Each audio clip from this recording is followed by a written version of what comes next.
अमृत महोत्सव मनाया जा रहा है। स्वतंत्रता के 75 वर्ष पूरे होने पर ये महोत्सव मनाया जा रहा है। ये सीधी तस्वीर आप देख रहे हैं। जेकेके में विशेष प्रदर्शनी लगाई गई है और दीपोज्वलित कर कार्यक्रम की शुरुआत की जा रही है।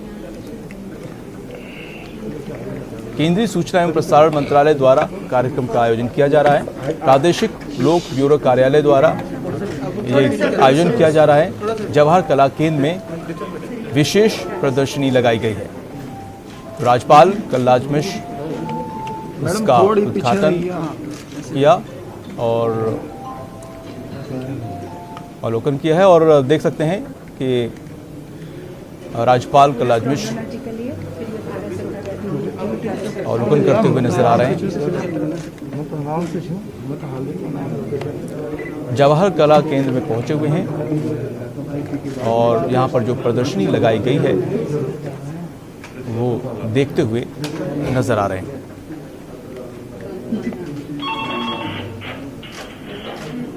आज़ादी का अमृत महोत्सव मनाया जा रहा है, जिसकी शुरुआत हो चुकी है और जेकेके में प्रदर्शनी लगाई गई है।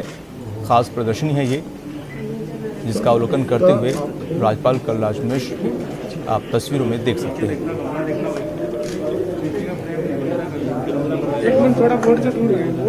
आपको बता दें कि दांडी मार्च के 91वीं वर्षगांठ है और इसको खास मनाने के लिए तमाम कार्यक्रम किए जा रहे हैं। अमृत महोत्सव के रूप में इसे मनाया जा रहा है।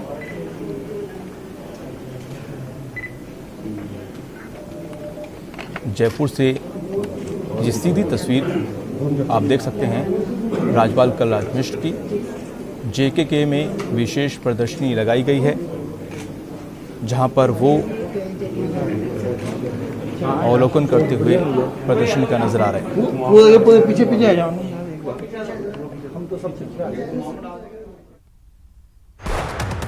बीजेपी नेता शुभेंदु अधिकारी आज नंदीग्राम विधानसभा सीट से अपना नामांकन दाखिल करेंगे। इस दौरान तीन केंद्रीय मंत्री मौजूद रहेंगे। नंदीग्राम से टीएमसी की टिकट पर खुद मुख्यमंत्री ममता बनर्जी चुनाव लड़ रही हैं। नामांकन से पहले शुभेंदु अधिकारी ने सिंह वाहिनी मंदिर और जानकीनाथ मंदिर में पूजा अर्चना की। नामांकन के बाद शुभेंदु अधिकारी इस एक रैली को भी संबोधित करेंगे। पटेल जी, लोकसभा में मेरे साथी सांसद श्री CR पाटिल जी, अहमदाबाद के नवनिर्वाचित मेयर श्रीमान किरीट भाई, साबरमती ट्रस्ट के ट्रस्टी श्री कार्तिकेय सारा भाई और साबरमती आश्रम को समर्पित जिनका जीवन है ऐसे आदरणीय अमृत मोदी जी, देश भर से हमारे साथ जुड़े हुए सभी महानुभाव, देवियों और सज्जनों और मेरे युवा साथियों, अमृत महोत्सव के प्रारंभ होने से पहले आज देश की राजधानी में अमृत वर्षा भी हुई और वरुण देव ने आशीर्वाद भी दिया। ये हम सभी का सौभाग्य है कि हम आजाद भारत के इस ऐतिहासिक कालखंड के साक्षी बन रहे हैं। आज दांडी यात्रा की वर्षगांठ पर हम बापू की इस कर्मस्थली पर इतिहास बनते भी देख रहे हैं और इतिहास का हिस्सा भी बन रहे हैं। आज आजादी के अमृत महोत्सव का प्रारंभ हो रहा है, पहला दिन है। अमृत महोत्सव 15 अगस्त 2022 से 75 सप्ताह पूर्व आज प्रारंभ हुआ है और 15 अगस्त 2023 तक चलेगा। हमारी यहां मान्यता है कि जब कभी ऐसा अवसर आता है तब सारे तीर्थों का एक साथ संगम हो जाता है। आज एक राष्ट्र के रूप में भारत के लिए भी ऐसा ही पवित्र अवसर है। आज हमारे स्वाधीनता संग्राम के कितने ही पुण्य तीर्थ, कितने ही पवित्र केंद्र साबरमती आश्रम से जुड़े रहे हैं। स्वाधीनता संग्राम की पराकाष्ठा को प्रणाम करने वाली अंडमान की सेल्यूलर जेल, अरुणाचल प्रदेश से एंग्लो इंडियन वॉर की गवाह केकर मॉर्निंग की भूमि, मुंबई का अगस्त क्रांति मैदान, पंजाब का जलियांवाला बाग, उत्तर प्रदेश का मेरठ, काकोरी और झांसी, देश भर में ऐसे कितने ही स्थान पर आज एक साथ इस अमृत महोत्सव का श्री गणेश हो रहा है। ऐसा लग रहा है जैसे आजादी के असंख्य संघर्ष, असंख्य बलिदानों का और असंख्य तपस्याओं की ऊर्जा पूरे भारत में एक साथ पुनर्जागृत हो रही है। मैं इस पुण्य अवसर पर बापू के चरणों में अपने श्रद्धा सुमन अर्पित करता हूं। मैं देश के स्वाधीनता संग्राम में अपने आप को आहूत करने वाले, देश को नेतृत्व देने वाली सभी महान विभूतियों के चरणों में आदरपूर्वक नमन करता हूं, उनका कोटि कोटि वंदन करता हूं। मैं उन सभी वीर जवानों को भी नमन करता हूं जिन्होंने आजादी के बाद भी राष्ट्र रक्षा की परंपरा को जीवित रखा, देश की रक्षा के लिए सर्वोच्च बलिदान दिए, शहीद हो गए। जिन पुण्य आत्माओं ने आजाद भारत के पुनर्निर्माण में प्रगति की एक एक ईंट रखी, 75 वर्ष में देश को यहां तक लाए, मैं उन सभी के चरणों में भी अपना प्रणाम करता हूं। साथियों, जब हम गुलामी के उस दौर की कल्पना करते हैं जहां करोड़ों करोड़ लोगों ने सदियों तक आजादी की एक सुबह का इंतजार किया, तब ये एहसास और बढ़ता है कि आजादी के 75 साल का अवसर कितना ऐतिहासिक है, कितना गौरवशाली है। इस पर्व में शाश्वत भारत की परंपरा भी है, स्वाधीनता संग्राम की परछाई भी है और आजाद भारत के गौरवान्वित करने वाली प्रगति भी है।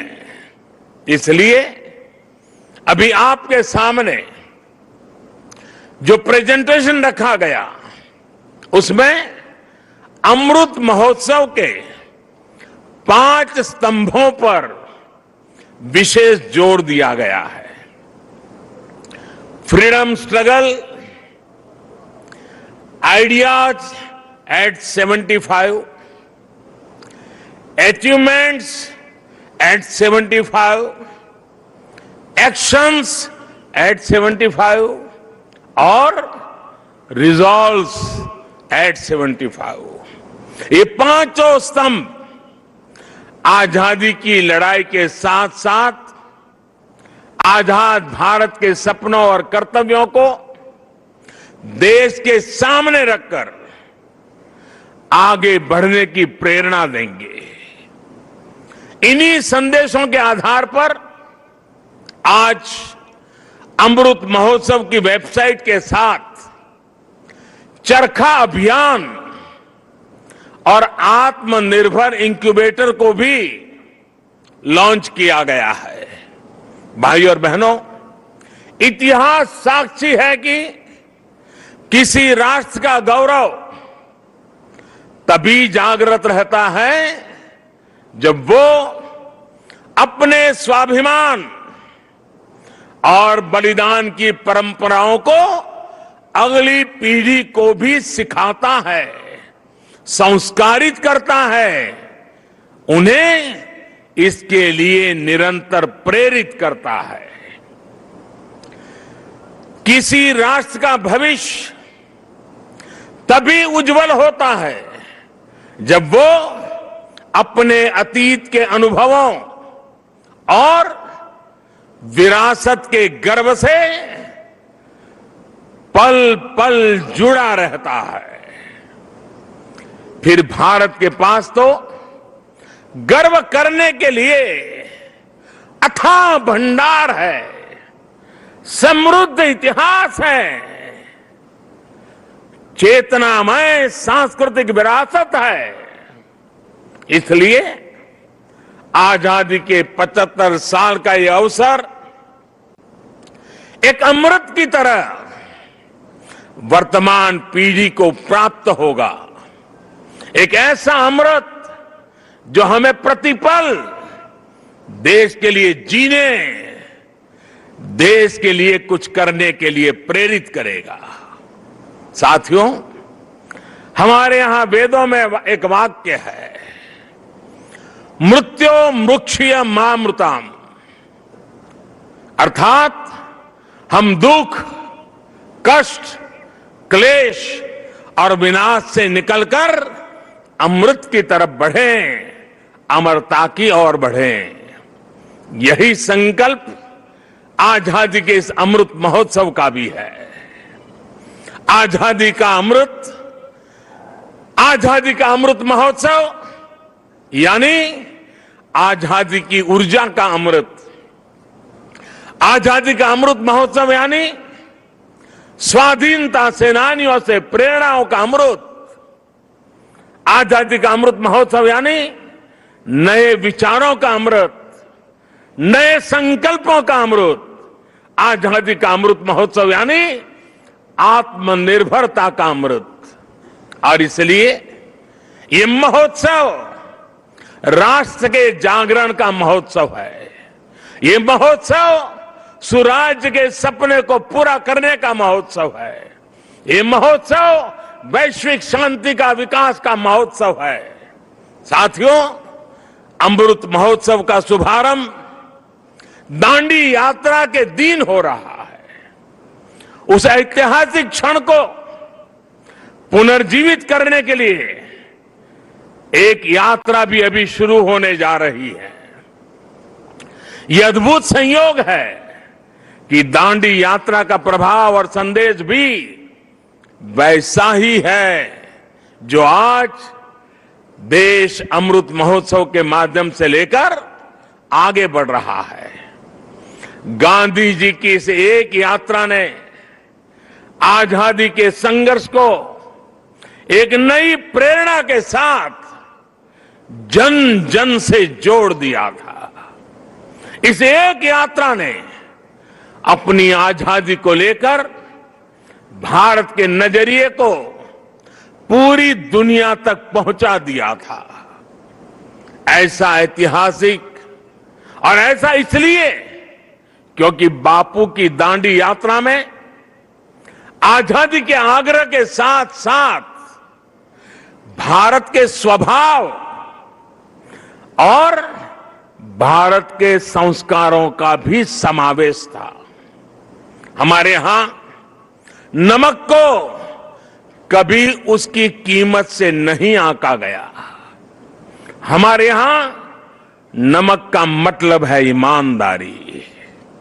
हमारे यहां नमक का मतलब है विश्वास। हमारे यहां नमक का मतलब है वफादारी। हम आज भी कहते हैं कि हमने देश का नमक खाया।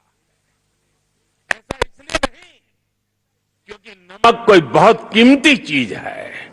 ऐसा इसलिए क्योंकि नमक हमारे यहां श्रम और समानता का प्रतीक है। उस दौर में नमक भारत की आत्मनिर्भरता का एक प्रतीक था। अंग्रेजों ने भारत के मूल्यों के साथ साथ इस आत्मनिर्भरता पर भी चोट की। भारत के लोगों को इंग्लैंड से आने वाले नमक पर निर्भर हो जाना पड़े, हर एक भारतीय का संकल्प बन गया। साथियों, इसी तरह आजादी की लड़ाई में अलग अलग संग्रामों, अलग अलग घटनाओं की भी अपनी प्रेरणाएं हैं, अपने संदेश हैं, जिन्हें आज का भारत आत्मसात कर आगे बढ़ सकता है। 1857 का स्वातंत्र संग्राम, महात्मा गांधी का विदेश से लौटना, देश को सत्याग्रह की ताकत फिर याद दिलाना, लोकमान्य तिलक का पूर्ण स्वराज का आह्वान, नेताजी सुभाष चंद्र बोस के नेतृत्व में आजाद हिंद फौज का दिल्ली मार्च, दिल्ली चलो, ये नारा आज भी हिंदुस्तान भूल नहीं सकता है। 1942 का अविस्मरणीय आंदोलन, अंग्रेजों भारत छोड़ो का वो उद्घोष, ऐसे कितने ही अनगिनत पड़ाव जिनसे हम प्रेरणा लेते हैं, ऊर्जा लेते हैं। ऐसे कितने ही हुतात्मा सेनानी हैं जिनके प्रति देश हर रोज अपनी कृतज्ञता व्यक्त करता है। 1857 की क्रांति के मंगल पांडे, तात्या टोपे जैसे वीर हों, अंग्रेजों की फौज के सामने निर्भीक गर्जना करने वाली रानी लक्ष्मीबाई हो, कित्तूर की रानी चेन्नम्मा हो, रानी गाइडिनल्यू हो, चंद्रशेखर आजाद, रामप्रसाद बिस्मिल, भगत सिंह, सुखदेव, राजगुरु, राम सिंह, टिट्टू जी, पोल रामास्वामी जैसे वीर हो, या फिर पंडित नेहरू, सरदार पटेल, बाबा साहब आंबेडकर, सुभाष चंद्र बोस, मौलाना आजाद, खान अब्दुल गफार खान, वीर सावरकर जैसे अनगिनत जननायक, ये सभी महान व्यक्तित्व आजादी के आंदोलन के पथदर्शक रहे हैं। आज इन्हीं के सपनों को भारत बनाने के लिए, उनके सपनों का भारत बनाने के लिए हम सामूहिक संकल्प ले रहे हैं, इनसे प्रेरणा ले रहे हैं। साथियों, हमारे स्वाधीनता संग्राम में ऐसे भी कितने आंदोलन हैं, कितने ही संघर्ष हैं जो देश के सामने उस रूप में नहीं आए जैसे आने चाहिए थे। ये एक एक संग्राम, संघर्ष अपने आप में भारत की असत्य के खिलाफ सत्य की सशक्त घोषणाएं हैं। एक एक संग्राम भारत के स्वाधीन स्वभाव के सबूत है।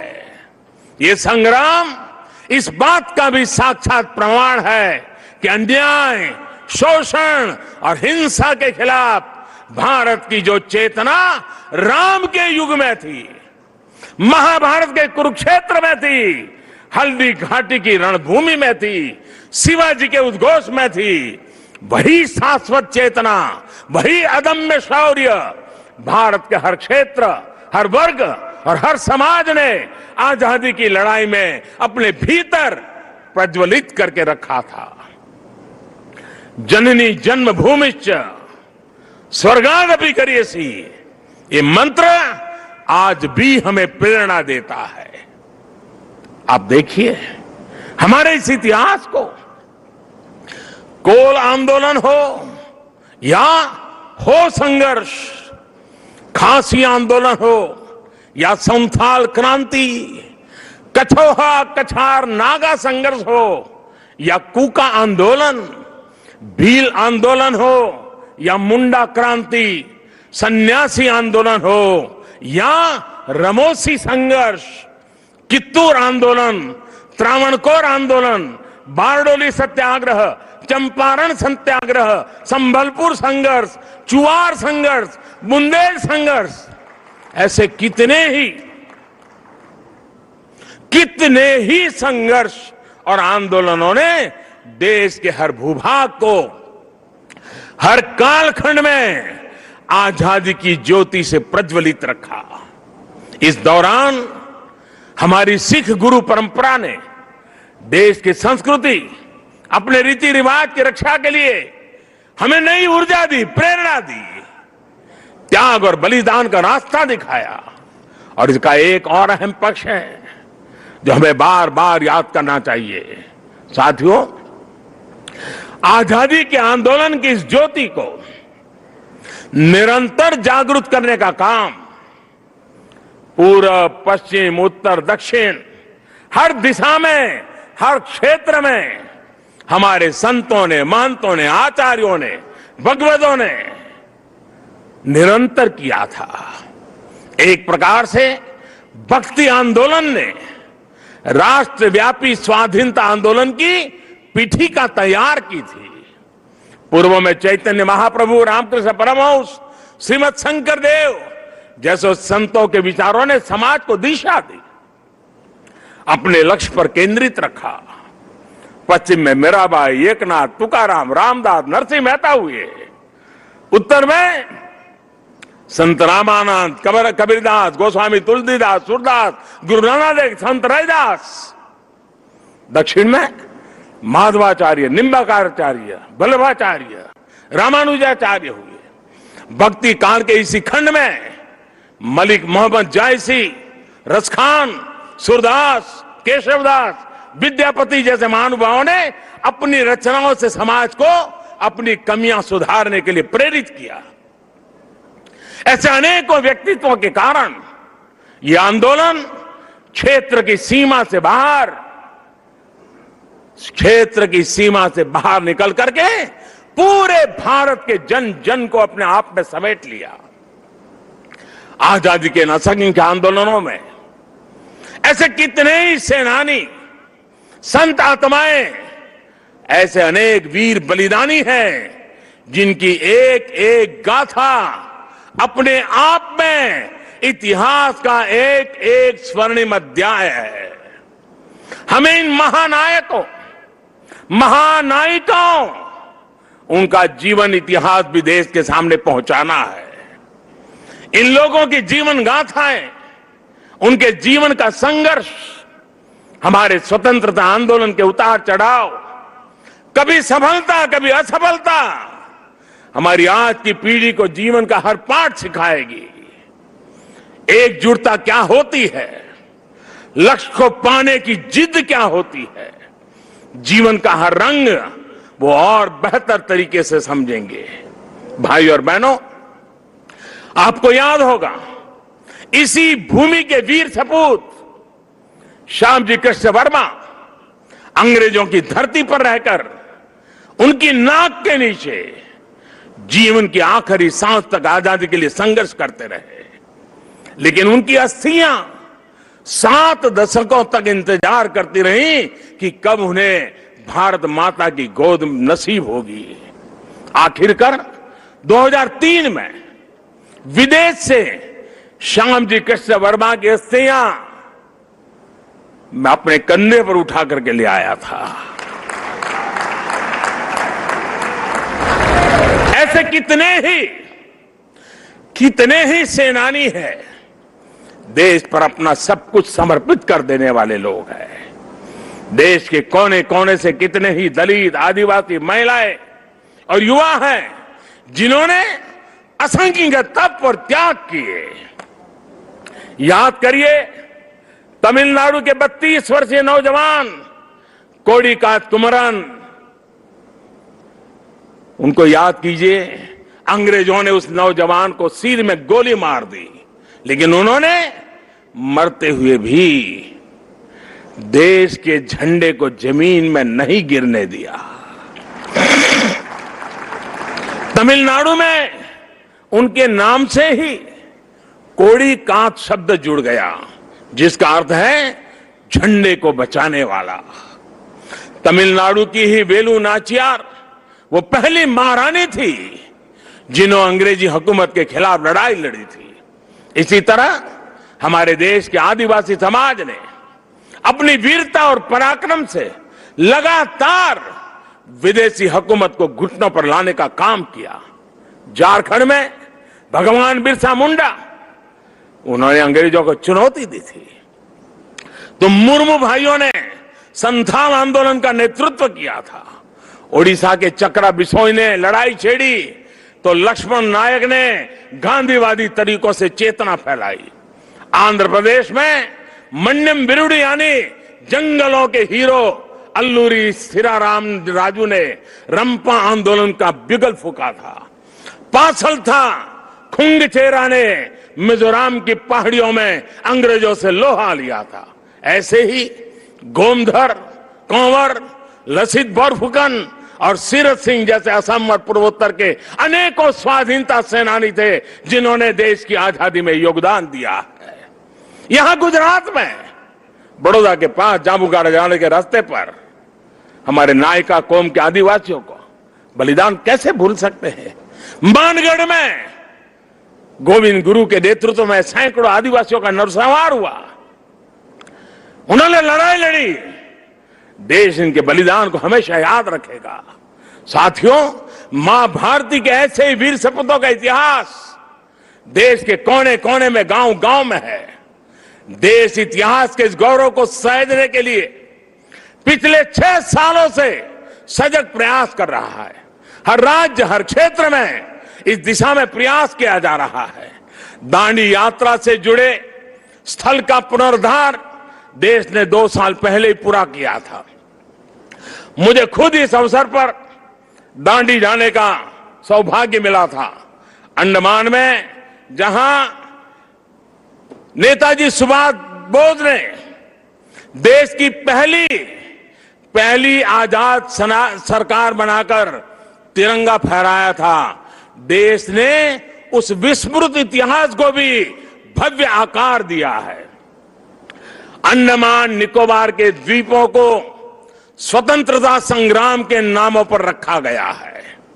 आजाद हिंद सरकार के 75 साल पूरे होने पर लाल किले पर भी आयोजन किया गया, तिरंगा फहराया गया और नेताजी सुभाष बाबू को श्रद्धांजलि दी गई। गुजरात में सरदार वल्लभ भाई पटेल की विश्व की सबसे ऊंची प्रतिमा उनके अमर गौरव को पूरी दुनिया तक पहुंचा रही है। जलियांवाला बाग में स्मारक हो या फिर पाइका आंदोलन की स्मृति में स्मारक, सभी पर काम हुआ। बाबा साहब आंबेडकर से जुड़े जो 7 दशकों से भूले बिसरे पड़े थे, उनका भी विकास देश ने पंचतीर्थ के रूप में किया है। इन सबके साथ ही देश ने आदिवासी स्वाधीनता सेनानियों के इतिहास को देश तक पहुंचाने के लिए, आने वाली पीढ़ियों के लिए पहुंचाने के लिए हमारे आदिवासियों के संघर्ष की कथाओं को जोड़ता हुआ देश में म्यूजियम बनाने का एक प्रयास शुरू किया है। साथियों, आजादी के आंदोलन के इतिहास की तरह ही आजादी के बाद के 75 वर्ष की यात्रा सामान्य भारतीयों के परिश्रम, इनोवेशन, उद्यमशीलता का प्रतिबिंब है। हम भारतीय चाहे देश में रहे हो या फिर विदेश में, हमने अपनी मेहनत से खुद को साबित किया है। हमें गर्व है हमारे संविधान पर, हमें गर्व है हमारी लोकतांत्रिक परंपराओं पर। लोकतंत्र की जननी भारत आज भी लोकतंत्र को मजबूती देते हुए आगे बढ़ रहा है। ज्ञान विज्ञान से समृद्ध भारत आज मंगल से लेकर चंद्रमा तक अपनी छाप छोड़ रहा है। आज भारत की सेना का सामर्थ्य अपार है, तो आर्थिक रूप से भी हम तेजी से आगे बढ़ रहे हैं। आज भारत का स्टार्टअप इकोसिस्टम दुनिया में आकर्षण का केंद्र बना है, चर्चा का विषय है। आज दुनिया के हर मंच पर भारत की क्षमता और भारत की प्रतिभा की गुंज है। आज भारत अभाव के अंधकार से बाहर निकलकर 130 करोड़ से अधिक आकांक्षाओं की पूर्ति के लिए आगे बढ़ रहा है। साथियों, ये भी हम सभी का सौभाग्य है। आजाद भारत के 75 साल और नेताजी सुभाष चंद्र बोस की जन्म जयंती के 125 वर्ष हम साथ साथ मना रहे हैं। ये संग्राम सिर्फ तिथियों का ही नहीं, बल्कि अतीत और भविष्य के भारत के विजन का भी अद्भुत मेल है। नेताजी सुभाष चंद्र बोस ने कहा था कि भारत की आजादी की लड़ाई सिर्फ ब्रिटिश साम्राज्यवाद के विरुद्ध नहीं है, बल्कि वैश्विक साम्राज्यवाद के विरुद्ध है। नेताजी ने भारत की आजादी को पूरी मानवता के लिए जरूरी बताया था। समय के साथ नेताजी की ये बात सही सिद्ध हुई। भारत आजाद हुआ तो दुनिया में दूसरे देशों में भी स्वतंत्रता की आवाजें बुलंद हुई और बहुत ही कम समय में साम्राज्यवाद का दायरा सिमट गया। और साथियों, आज भी भारत की उपलब्धियां आज सिर्फ हमारी अपनी नहीं है, बल्कि ये पूरी दुनिया को रोशनी दिखाने वाली है, पूरी मानवता को उम्मीद जगाने वाली है। भारत की आत्मनिर्भरता से ओतप्रोत हमारी विकास यात्रा पूरी दुनिया की विकास यात्रा को गति देने वाली है। कोरोना काल में यह हमारे सामने प्रत्यक्ष सिद्ध भी हो रहा है। मानवता को महामारी के संकट से बाहर निकालने में, वैक्सीन निर्माण में भारत की आत्मनिर्भरता का आज पूरी दुनिया को लाभ मिल रहा है। आज भारत के पास वैक्सीन का सामर्थ्य है तो वसुधैव कुटुंबकम के भाव से हम सबके दुख दूर करने में काम आ रहे हैं। हमने दुख किसी को नहीं दिया, लेकिन दूसरों का दुख कम करने में खुद को खपा रहे हैं।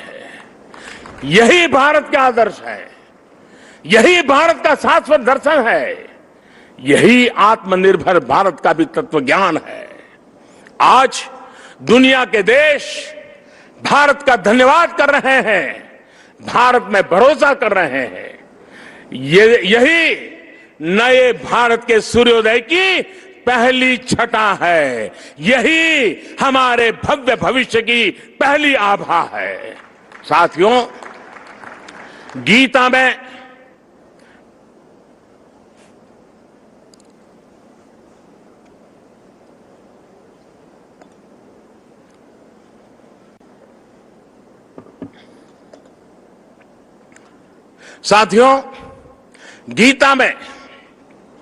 भगवान श्री कृष्ण ने कहा है, सम दुख सुखम धीरम सह, सम दुख सुखम धीरम सह अमृतत्वाय कल्पते। अर्थात जो सुख दुख आराम चुनौतियों के बीच भी धैर्य के साथ अटल अड़िग और सम रहता है, वही अमृत को प्राप्त करता है, अमरत्व को प्राप्त करता है। अमृत महोत्सव से भारत के उज्जवल भविष्य का अमृत प्राप्त करने के हमारे मार्ग में यही मंत्र हमारी प्रेरणा है। आइए हम सब दृढ़ संकल्प होकर इस राष्ट्र यज्ञ में अपनी भूमिका निभाएं। साथियों, आजादी के अमृत महोत्सव के दौरान देशवासियों के सुझावों से, उनके मौलिक विचारों से अनगिनत असंख्य आइडिया निकलेंगे। कुछ बातें अभी जब मैं आ रहा था तो मेरे मन में भी चल रही थी। जन भागीदारी, जन सामान्य को जोड़ना। देश का कोई नागरिक ऐसा न हो कि इस अमृत महोत्सव का हिस्सा न हो। अब जैसे मान लीजिए हम छोटा सा एक उदाहरण दें। अब सभी स्कूल कॉलेज आजादी से जुड़ी हुई 75 घटनाओं का संकलन करें। हर स्कूल तय करे कि हमारी स्कूल आजादी के 75 घटनाओं का संकलन करेगी। 75 ग्रुप बनाए, उन घटनाओं पर वो 75 विद्यार्थी, 75 ग्रुप, जिसमें 800, 1000, 2000 विद्यार्थी हो सकते हैं। एक स्कूल ये कर सकता है। छोटे छोटे हमारे शिशु मंदिर के बच्चे होते हैं, बाल मंदिर के बच्चे होते हैं, आजादी के आंदोलन से जुड़े 75 महापुरुषों की सूची बनाए, उनकी वेशभूषा करें, उनके एक एक वाक्य को बोले, उसका कंपटीशन हो। स्कूल में भारत के नक्शे पर आजादी से जुड़े 75 स्थान चिन्हित किए जाए, बच्चों को बताया जाए, बताओ भाई बारडोली कहां आया, चंपारण कहां आया। लॉ कॉलेज के छात्र छात्राएं ऐसी 75 घटनाएं खोजे, और मैं हर कॉलेज से आग्रह करूंगा, हर लॉ स्कूल से आग्रह करूंगा, 75 घटनाएं खोजे जिसमें आजादी की लड़ाई जब चल रही थी तब कानूनी जंग कैसे चला, कानूनी लड़ाई कैसे चली, कौन लोग थे कानूनी लड़ाई लड़ रहे थे, आजादी के वीरों को बचाने के लिए कैसे कैसे प्रयास हुए, अंग्रेज सल्तनत के जुडिशरी का क्या रवैया था, सारी बातें हम लिख सकते हैं। जिनका इंटरेस्ट नाटक में है वो नाटक लिखे, फाइनेंस के विद्यार्थी उन घटनाओं पर पेंटिंग बनाए, जिसका मन करे कि वो गीत लिखे वो कविताएं लिखे। ये सब शुरू में हस्तलिखित हो, बाद में इसको डिजिटल स्वरूप भी दिया जाए। और मैं चाहूंगा कुछ ऐसा कि हर स्कूल कॉलेज का ये प्रयास उस स्कूल कॉलेज की धरोहर बन जाए, और कोशिश हो कि ये काम इसी 15 अगस्त से पहले पूरा कर लिया जाए। अब देखिए पूरी तरह वैचारिक अधिष्ठान तैयार हो जाएगा, बाद में इसे जिला व्यापी, राज्यव्यापी, देशव्यापी स्पर्धाएं भी आयोजित हो सकती हैं। हमारे युवा, हमारे स्कॉलर्स ये जिम्मेदारी उठाएं कि वो हमारे स्वाधीनता सेनानियों के इतिहास लेखन में देश के प्रयासों को पूरा करेंगे। आजादी के आंदोलन में और उसके बाद हमारे समाज की जो उपलब्धियां रही है उन्हें दुनिया के सामने और प्रखरता से लाएंगे। मैं कला, साहित्य, नाट्य जगत, फिल्म जगत और डिजिटल एंटरटेनमेंट से जुड़े लोगों से भी आग्रह करूंगा, कितनी अद्वितीय कहानियां हमारे अतीत में बिखरी पड़ी है, इन्हें तलाशिए, इन्हें जीवंत कीजिए, आने वाली पीढ़ी के लिए तैयार कीजिए। अतीत से सीखकर भविष्य के निर्माण की जिम्मेदारी हमारे युवाओं को ही उठानी है। साइंस हो, टेक्नोलॉजी हो, मेडिकल हो, पॉलिटिक्स हो, आर्ट हो, कल्चर हो, आप जिस भी फील्ड में हैं, अपनी फील्ड का कल, आने वाला कल बेहतर कैसे हो इसके लिए प्रयास किया जाए। मुझे विश्वास है कि 130 करोड़ देशवासी आजादी के इस अमृत महोत्सव से जब जुड़ेंगे, लाखों स्वाधीनता सेनानियों से प्रेरणा लेंगे, तो भारत बड़े से बड़े लक्ष्यों को पूरा करके रहेगा। अगर हम